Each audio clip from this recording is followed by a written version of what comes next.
ఉదయం 10 అయింది. అలాగా ఈ దగ్గరలో ఏమైనా మనకి మన ఇండియన్ ఏమైనా రెస్టారెంట్స్ ఉన్నాయో అని చూసాను. అప్పుడు మనకు ఎదురైంది ఇగో ఈ కేరళ రెస్టారెంట్, మరహబా రెస్టారెంట్. ఇదైతే లోపలికి వెళ్ళి తిందాం, ఆకలేసేస్తుంది చాలా. టేస్ట్ ఎలా ఉంది అండ్ ప్రైస్ ఎలా ఉందో కూడా చెప్దాం. లోపలికి వచ్చి ఎలాగో మన కేరళ రెస్టారెంట్ కదా, మన స్టైల్లో తెలిసిందే కదా. ఆనియన్ దోశ అయితే ఆర్డర్ చెప్పాను. ఆనియన్ దోశతో పాటు ఒక టీ అయితే కూడా ఆర్డర్ చెప్పాను. సో మన ఆర్డర్ అయితే వచ్చింది. మన ఆనియన్ దోశ అంటే మన స్టైల్లో ఉంటుంది అనుకున్నాను, కానీ ఇదైతే ఆనియన్ ఊతప్పంగా ఉంది.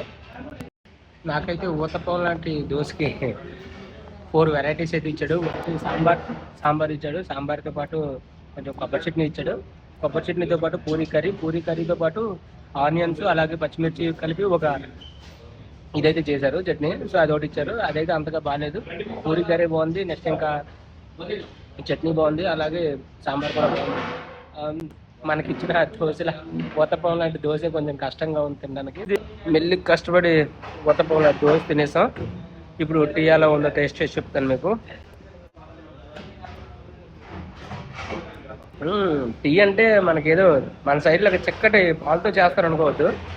మనకి మిల్క్ మేడ్ తెలుసు కదా, సేమ్ మిల్క్ మేడ్ ఎలా ఉంటుందో ఇక్కడ క్రీమ్ మిల్క్ అని ఉంటుంది. సో ఆ క్రీమ్ మిల్క్తో చేస్తారు. ఓకే, ఓవరాల్గా మన టచ్ అయితే వచ్చింది. కొంచెం ఈ కేరళ వాళ్ళకి తమిళనాడు వాళ్ళకి అయితే వీళ్ళు అడ్జస్ట్ అయిపోతారు, మనం కొంచెం అడ్జస్ట్ అవ్వడం. ఓవరాల్గా గుడ్, ఒక 3 ఇవ్వచ్చు రేటింగ్. బిల్ అయితే ఆనియన్ దోశకి అలాగే ఒక చాయ్కి 6.5 రియాల్స్ అయింది. అంటే మన ఇండియన్ రూపీస్లో 162 రూపీస్.